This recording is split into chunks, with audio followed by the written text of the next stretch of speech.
జనతా పార్టీకి రాష్ట్రాల అసెంబ్లీ లెక్కల్లో చూసినప్పుడు ఇంతకుముందు దెబ్బతింది. కానీ ఇక్కడ బలం లేకపోవడం కాదు, ఇప్పుడు బలం పుంజుకుంది, చాలా పుంజుకుంది.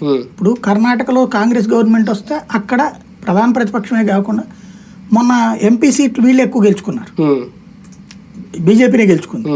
రెండవది తమిళనాడులో ఓట్ బ్యాంక్ బలంగా పెరిగింది, కేరళలో ఓట్ బ్యాంక్ బలం పెరగడమే కాకుండా ఒక సీటు కూడా సాధించింది. అలాగే మన తెలంగాణలో 8 పార్లమెంట్ సీట్లు కొట్టింది, ఆంధ్రాలో 3 పార్లమెంట్ సీట్లు కొట్టింది. అంతకుముందు అసెంబ్లీ ఎలక్షన్స్ అప్పుడుతో పోల్చుకుంటే ఇప్పుడు బలంగా పుంజుకుంది బీజేపీ. ఆంధ్రప్రదేశ్లో ఈ జగన్ దగ్గరికి పోదది, ఎందుకంటే ఇప్పుడు తెలుగుదేశంతో కలిసి ఉంది. ఇంకోటి జగన్ బీజేపీతో కలవడం, అలా కలిసేటైతే 14లోనే కలిసేవాడు. బీజేపీ 14లో అడిగింది, 19లో అడిగింది, 24లోనూ అడిగింది.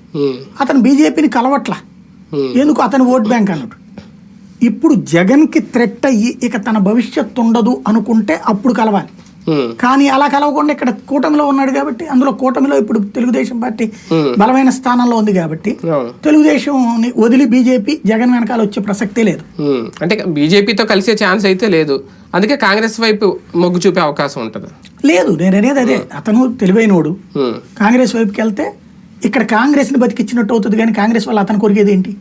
ఇప్పుడు 1%, 2% ఓట్లు తేడా ఉంటే చంద్రబాబు ఎందుకు పెట్టుకున్నారు ఓట్లు అంతమందితో? 10% తేడా ఉంది కాబట్టి. ఇప్పుడు ఈయనకి 15% తేడా ఉంది. 15% తేడా, ఇతను అది సాధించాలంటే తను మళ్ళీ ప్రభుత్వం ఏం చేస్తుందో దాని చుట్టూ ఉండాలి. ఆ ఇద్దరులో ఎవరన్నా ఇతని వైపు వస్తే ప్రయోజనం.